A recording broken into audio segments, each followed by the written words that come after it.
Espérant obtenir quelque chose par la terreur, les faux amis, les ennemis de Dieu se concertent pour mettre sur pied un rapport inexact et ainsi calomnier les ouvriers, leur prétendent dans la construction du temple des intentions de révolte qu'ils n'ont jamais eues.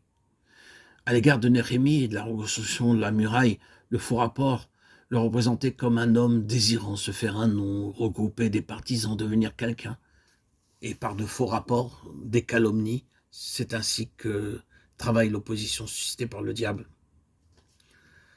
Et dans ce cas particulier, la pression qu'elle réussit à exercer sur l'œuvre de la restauration fut énorme. Le livre d'Agé projette sur cet épisode une lumière très significative. Nous nous souvenons qu'au début de ces prophéties qui devaient donner un renouveau de vie à la construction du temple, on trouve cette parole. Ce peuple dit, le temps n'est pas venu, le temps de la maison d'Éternel pour la bâtir. Pourquoi? Ils se sont heurtés à l'opposition terrible, à l'opposition soutenue de leur adversaire.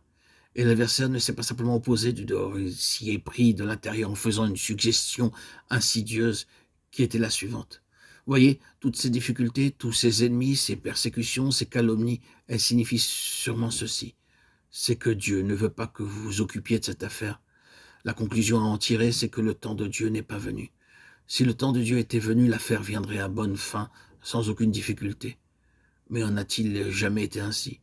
En consultant l'histoire, nous avons de la difficulté à trouver un exemple où Satan ne s'est pas élevé quand Dieu s'est mis à faire une chose nouvelle. Satan dit, l'opposition signifie que le temps de Dieu n'est pas encore venu. Le Seigneur n'est pas avec vous dans cette affaire. S'il était avec vous, tout irait à la perfection. Ceci est en fait un mensonge, une ruse, un artifice de sa part.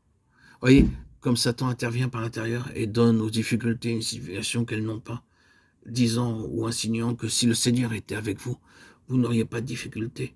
Il vous conduirait au but sans que vous ayez le moindre ennui. C'est bien là un mensonge de l'ennemi, mettre l'œuvre de Dieu en échec par tous les moyens imaginables à cause de tout ce que représentera pour lui le triomphe du peuple de Dieu.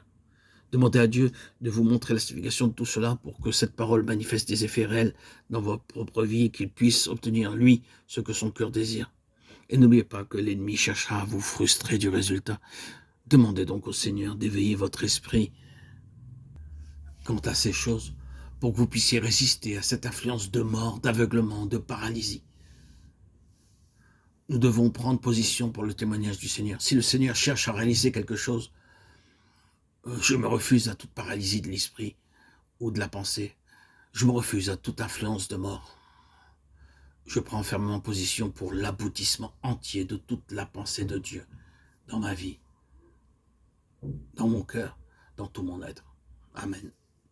Alléluia.